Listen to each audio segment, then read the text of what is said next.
Hello and welcome to Guide to the Guide, Episode 7. The very little known truth of Zaphod Beeblebrox. Very little known historical fact, I drew this Marvin in my art class. I put an T at the end of that word.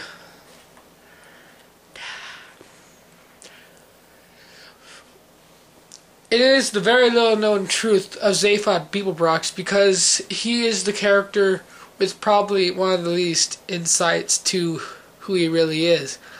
I mean, even half of, I believe it's So Long and Thanks for All the Fish was about Trillian, sort of, about what would have happened if she had said a no to leaving with Zaphod. But even that involves him. He's a character who is in deep need of an evaluation by an obsessive fan, such as me. One of the things that we do know is that he is a complete moron, and we probably could have guessed that this is because he is the person who invented the pan-galactic gargle blaster, the galaxy's best drink, which the effect of which is like having your brain smashed out by a slice of lemon wrapped around a large gold brick. You can only imagine that kind of pain, really. Ow.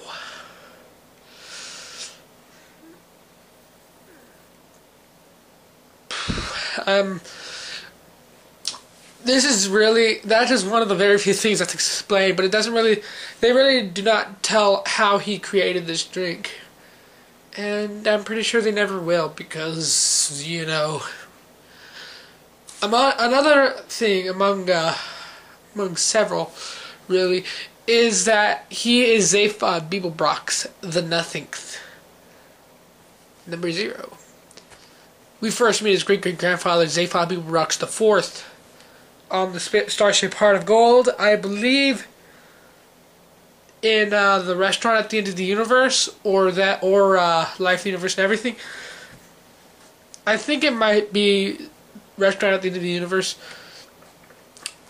Yeah, it's Restaurant at the End of the Universe.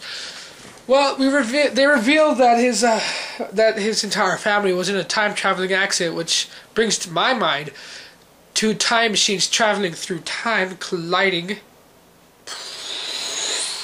exploding in time, stuff happening.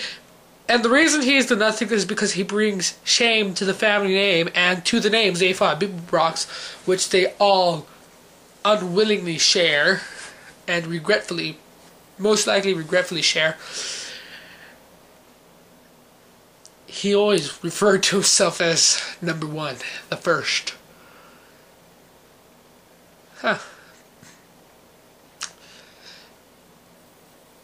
So technically, if you were to think about it rationally, if you were to think about it in a way that would make sense, then only then will you realize that Zaphod Beeblebrox is his great-great-grandfather's great-great-grandfather, making him his own great-great-great-great-grandfather. You see, this is why this is the very little known truth of Zaphod Beeblebrox. There's so very little that they give us to piece together to make a full character out of him.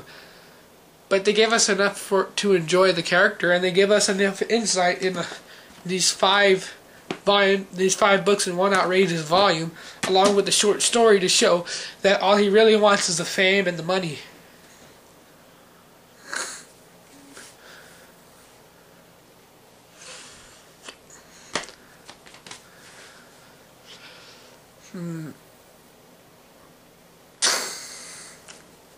Another thing worth mentioning of Zaphod Beeblebrox is the fact that he carved out half of his brain.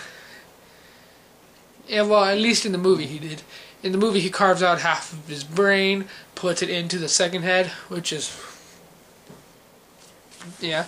And what I've pieced together is that Hamakavula, I know this is just going by the movie like any non-fan would, going by the movie, Hamakavula probably tells Zaphod Beeblebrox that anyone with half a brain could be president of the galaxy. Him already being a moron takes 1/2 of his brain, probably the size of a peanut, and puts it in this little second head that's just an assumption. Maybe the whole fact of movies is for people who've never read the book. Movies are never made for the people who've read the book. Same thing with Watchmen. Same thing with Lord of the Rings. Same thing with Harry Potter, and doubly so for The Hitchhiker's Guide to the Galaxy. Triply so for Twilight.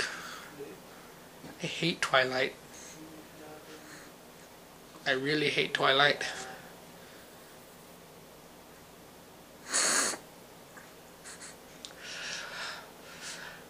I think it's disgusting.